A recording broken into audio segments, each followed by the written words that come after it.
Welcome back to Let's Both Play Resident Evil 5. I'm BurningDogFace. And I'm Ronin Drake, and once more we're going to be hearing BurningDogFace read things that I don't actually have unlocked. Alas. Today we're going to learn about Tricell. Tricell is a conglomerate organization comprised of shipping, natural resources development, and pharmaceuticals divisions. Tricell's history dates back to the period known as the Age of Exploration. That's around the golden age of piracy, wasn't it? Somewhere in there.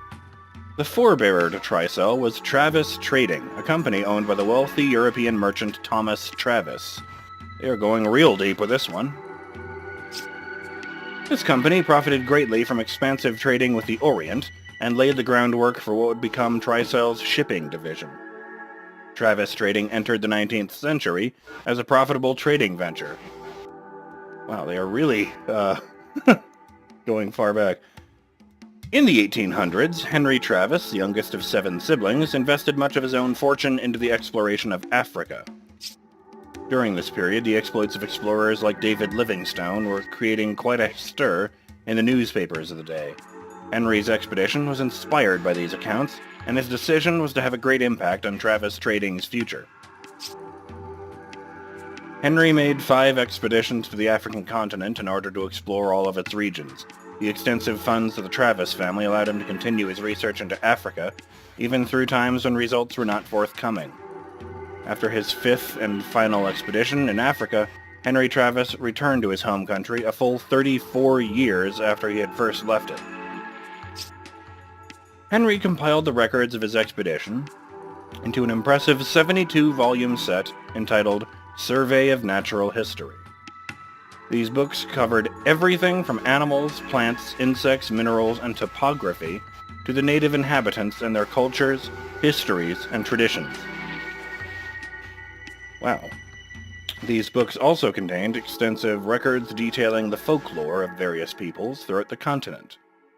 These tomes are a veritable encyclopedia of the African continent. Henry's survey was published in its entirety, but his meticulous details are viewed as products of creative license and an overzealous imagination. The books are ultimately discredited by the scientific community. Considered to be a novelty item, only a few copies of the entire series are ever published. The shock of being shunned by the scientific community sent Henry into a deep state of depression. He passed away only 2 years after his return from Africa. Oh. It is now believed at the time that the head of Travis Trading at the time, Henry's oldest brother, purposely spread the rumor that Henry's books are nothing more than fiction. The thought being that he did this because he wanted Travis Trading to be the only company that could exploit the information contained within those books. That is a dick move. Yeah. Of particular interest was the topographical information contained in volumes 17 through 24. By the end of the 19th century, Travis Trading had begun to exploit the mineral resources of Africa. All over the continent, the company was mining for precious metals and discovering/developing oil and natural gas fields. Meanwhile, the company's profits continued to soar. These operations formed the basis of Tricell's Natural Resources Development Division. Travis Trading built a firm foothold in Africa, and beginning in the mid-20th century, they had begun to actively collect samples of plants, animals, and insects. Henry's books were instrumental in guiding these endeavors.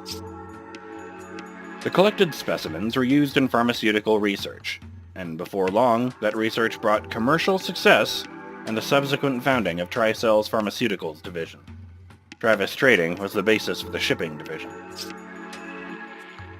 The Natural Resources Development Division was born from the information contained in Henry's journals. The specimens obtained from the African fauna were used to create the Independent Pharmaceuticals Division. By the 1960s, these 3 divisions of Travis Trading were firmly established, and they formed a conglomerate under the name Tricell. The Travis family, however, were not the only ones privy to the knowledge of Henry's journals. Umbrella's founder, Oswell E. Spencer, was interested in them for the folklore recorded therein. Of particular interest were the accounts of the Indipaya's rituals. Spencer hypothesized that the flower used in their rituals held significance, and this ultimately led to the discovery of the progenitor virus. I like that they put this exhaustive level of detail into, well, it's presented, Tricell is presented in the main game as just being another evil, faceless corporation like Umbrella. Yeah. But they have all this data on it going back to the Age of Exploration. The other file we're going to look at this time is Jill Valentine, Who we recently saved and who has decided, nah, I'm gonna just stay here. Yeah. Freshly freed from mind control. She wants to take a breather. As we said, treat those holes in her chest now. Yeah. Put some ointment on that. Get to a hospital. Listed within this file is a general background information overview of former STARS agent Jill Valentine, as pieced together from various sources. The information listed here is neither complete, nor should it be used as a psychological analysis of the subject. When a crisis situation arises, few soldiers excel to the level of Jill Valentine. She is proficient in the use of various firearms, is a master at lockpicking, I see what they did there, and is skilled in the disposal of explosives. Jill's talents make her an integral component of any fighting force. Like Chris Redfield, Jill was also... The also is in the line after that. Ahem! Like Chris Redfield, Jill was a member of the STARS Alpha team. She was also involved in the tragedy in the Arclame research facility, also known as the Mansion Incident. During the incident, Jill and Chris operated independently, but together discovered the truth behind the facility. Which is a gentle way of saying that in RE1 you could choose between the two main characters, but you were still alone most of the time. Right. They learned that Barry Burton was not really a traitor, but was being controlled by Albert Wesker, captain of Alpha Team. In addition to Wesker's machinations, they also learned the source of the zombie outbreak was due to the release of the T-virus, and that Umbrella was more than just an ordinary pharmaceutical company. What Jill learned at the Arclay research facility would have profound repercussions on the rest of her life. Following their return from the mansion, Chris and Jill attempted to inform the authorities of Umbrella's activities. For all their good intentions, they were met with no movement towards any official investigation into the company. Fed up with the lack of response, the two took it upon themselves to investigate Umbrella. They concentrated their efforts on Umbrella's main base of operations in Europe. As a STARS member entrusted with protecting Raccoon City, Jill chose to remain in the city for the time being and investigate the Umbrella research facility there before rendezvous. It's the verb form of rendezvous. Rendezvousing? Well, doing that with Chris in Europe. This decision led to her involvement in the Raccoon City incident.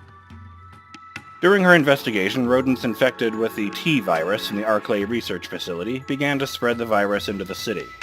The virus quickly spread, infecting a majority of the residents. Umbrella, the perpetrators behind this incident, reacted swiftly. Umbrella sent in the Umbrella Biohazard Countermeasure Service, UBCS, to handle the situation, and they also dispatched the bioweapon Nemesis T-Type to take out any surviving STARS members, who Umbrella now considered a threat. Jill attempted to escape from Raccoon City, all the while being hunted by the Nemesis T-Type. During this time, she encountered a member of the UBCS team, Carlos Oliveira. Carlos claimed his team was on a rescue mission to save any survivors in Raccoon City. Having no reason to doubt that mission's purpose, he proposed to help Jill escape. Jill, on the other hand, had her doubts. However, the situation had reached critical proportions, and Jill did not have the luxury of time. The U.S. government was planning on containing the spread of the virus by launching a special missile strike on the city called Operation Bacillus Terminate. When Jill became infected with the T virus as a result of Nemesis T-type, she despaired of ever being able to get out alive. Fortunately for her, Carlos was there to help. Carlos obtained a cure to the T-virus infection and gave it to Jill. After her recovery, she worked with Carlos and they successfully escaped from Raccoon City. How about that? In 2003, after Operation Talos, Jill and Chris became two of the original 11 founding members of the BSAA, and joined them in their fight against bioweapons and bioterrorism around the world.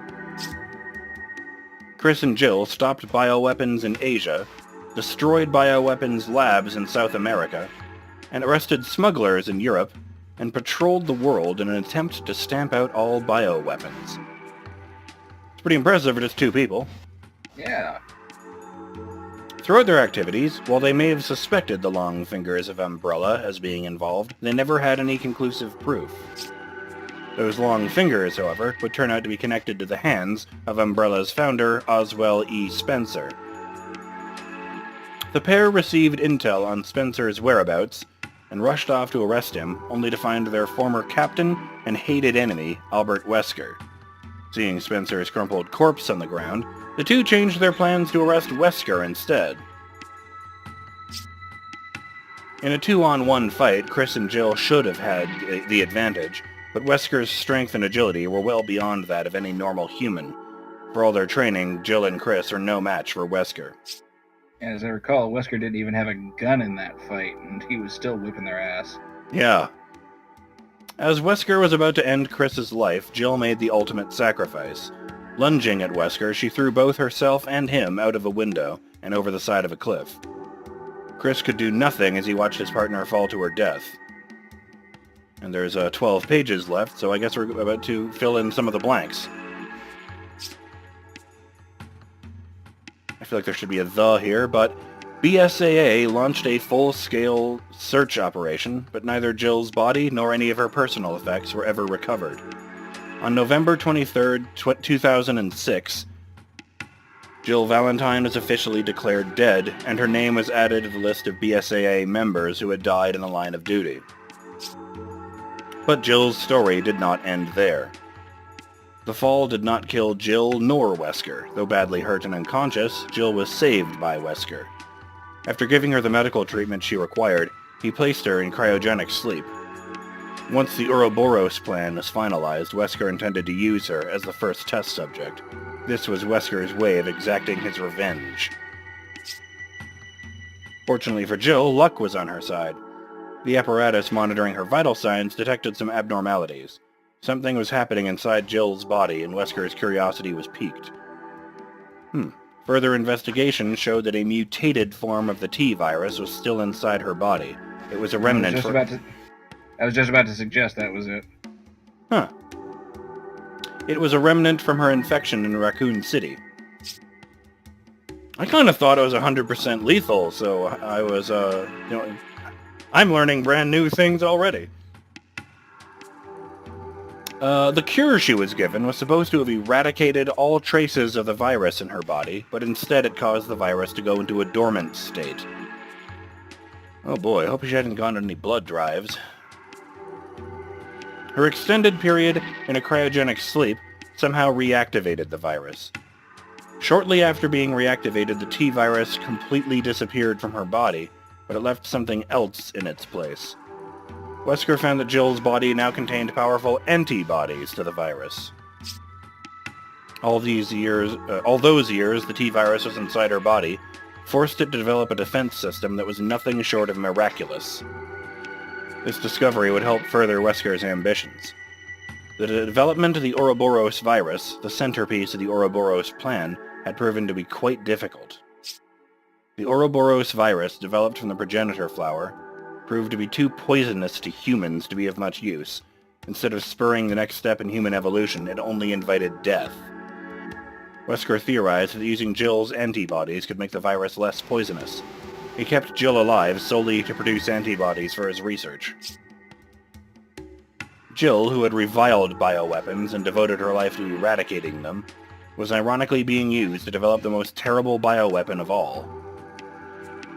After much research and experimentation, Wesker finally perfected the Ouroboros virus. Jill's participation in its development meant she was no longer a suitable test subject. Pure and unadulterated antibodies of high resistance to the virus permeated her body. Wesker decided he would find a suitable use for her elsewhere. During the research into the progenitor virus, an ancillary chemical was discovered. The researchers referred to it as simply P30. When administered to test subjects, it would not only give them superhuman strength, but also rendered them highly susceptible to control. Yeah, I got a comment from Ragnarok 1945 informing me of some of this. Shout out to that guy. P30 was the ultimate performance enhancer. The aims of the Ouroboros plan were to create a new breed of humans, so P30's application in this plan was inconsequential. However, for the time being, it could be marketed as a product and garner additional funding. Research into creating the ultimate soldier who didn't resist orders was carried out simultaneously on Las Plagas and P30. Unfortunately, the latter had a severe drawback. The effects of P30 would only last for a very short time. An injection of P30 was metabolized and expelled by the body at an expeditious rate, requiring re-administration of the drug at frequent intervals. This greatly lessened the viability of such a product as a long-term performance enhancer. The only counter to such a drawback was to attach a device to the subject that would continually administer the drug. While P30's effects were brief, it was still a powerful and effective drug. The effects of continual administration were untested, so in order to research this aspect further, an administration device was attached to Jill. An external device was attached to Jill's chest that would continually administer the drug to her body. With her free will constantly being usurped, she remained a servant to Excella and Wesker until Chris and Sheva destroyed the administration device. Oh, and that's how it ends. Well, alright then. It's a bit abrupt. I guess I don't want to give anything else away. Fair enough. Since she would have been standing around while during most of Wesker's planning.